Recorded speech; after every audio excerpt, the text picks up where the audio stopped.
Okay, well, we're just chatting with some folks who were here for the CAPR conference, and with us is Michael Heaney, who's an assistant professor of organizational studies and political science at University of Michigan. So welcome. Thanks for having me. Welcome to Penn State. Glad to have you here for the conference.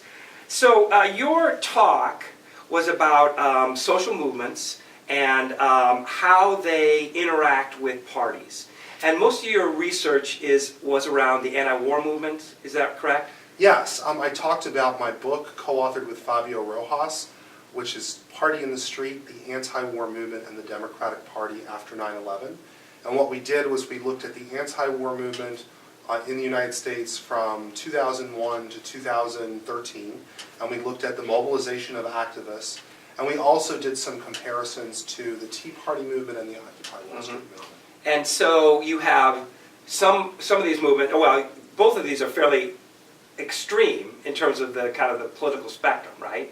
The Tea Party and the and the anti-war and the Occupy movement. The Tea Party movement is to the right, and the Occupy movement is to the left.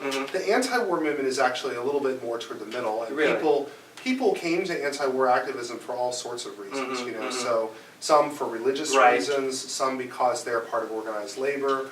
Others, some were to the far left, but there were also people to the right, libertarians, Ron Paul supporters, that were part of the anti-war movement. And so it would be difficult to kind of characterize exactly what they were, what their protest was, or was there a kind of crystal center to it that you could articulate? Well, everyone that was there wanted the war to stop for one reason or another, and you can come to opposing the war for all sorts of reasons. So, for example, although most of the people were on the left side of the spectrum, but you could still be conservative and be against war. Wars are very expensive. They involve big government. They involve international entanglements. There's all sorts of reasons people are against war. So do you have a sense of how those? Because I remember seeing no blood for oil.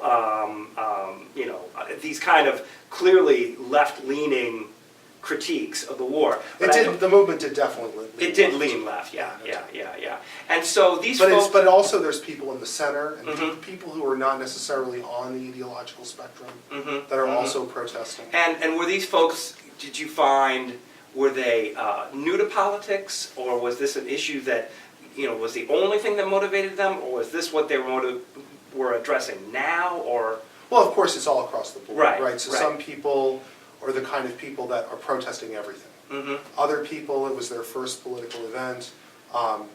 It's all across the spectrum. And so, since it's all across the spectrum politically, how did the two parties kind of interact with this movement? And how did they, try to use it to their partisan advantage, right? Because that's really what parties are about, right? Well, the Republican Party, not very much. Right. They really couldn't. To a more limited extent, somewhat once President Obama became president. We saw some Republican criticism of the war. Because the surge had worked, and now you're cutting down, and so now we can't win. That was a criticism. That's what I remember.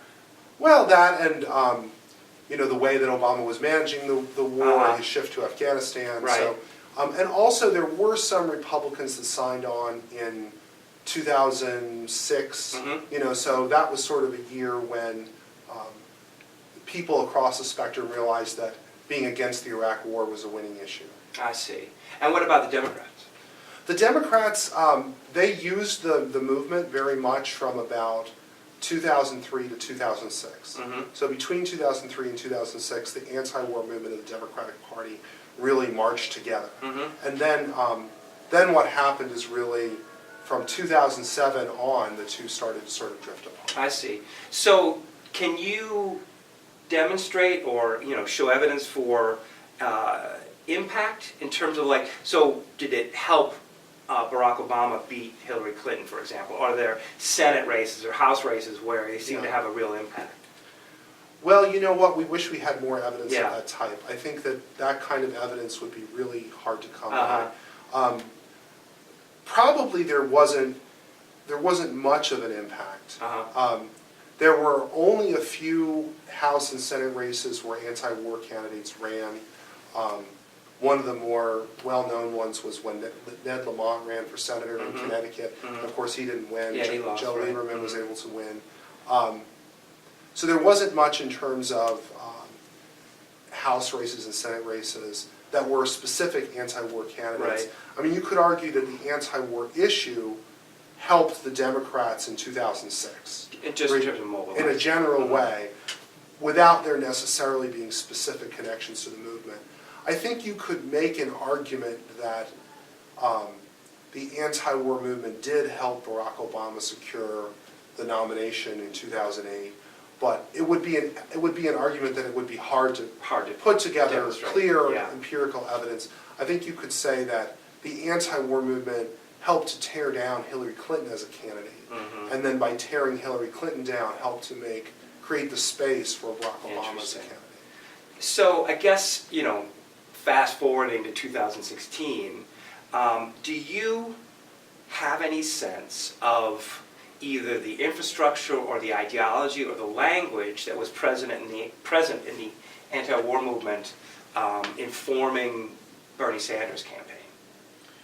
I wouldn't say so much the language or the messages, but more the organization. So part of what's happened is that the post-2001 period became a rejuvenated period for left organizing. And so the anti-war movement helped the left to rebuild its grassroots infrastructure, and then that was revisioned with the Occupy Wall Street movement of 2011, and then that's extended into the Bernie Sanders campaign. So it's not so much arguments as it is structures. And maybe experience, right? I mean, did some folks cut their... Oh, a lot of people, of course, a whole new generation of activists. Right. So one of the things that really struck me in the anti-war movement is that you had really two groups of people. You had old people, people in their 50s and 60s who had been a lot of Vietnam War activists, and then you had a lot of people who were at their first time. So there's sort of division between people in their 20s and people in their 50s and 60s, and there were not a lot of people in their 30s and 40s at these events. That's and actually, which is the ages that I was at when I was attending these events. Well, and that is very similar to what the demographics in the Bernie Sanders campaign now, right? I mean, you look at the commercial, the America commercial, which was so good for Bernie Sanders campaign, and it's like it hits the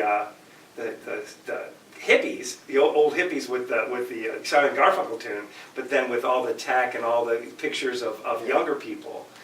Well, part of the reason for this too is just people's life cycles and what kind of availability they have at different times in their life. So people tend to have more availability in their 20s. They're in college or they're single, and so they tend to be able to attend these kinds of events. Likewise, once they retire or once they get to be very senior in their careers, they have more flexible time. But when you're in your 30s and 40s and your 50s, you're raising your family, you're doing these things that don't allow as much time for these kinds of events. So that's part of what's going on. That's really interesting. So is there anything you could say generally about these three groups you just mentioned? Is there anything that kind of unites them in terms of how they relate to the party or how they relate to the culture more broadly?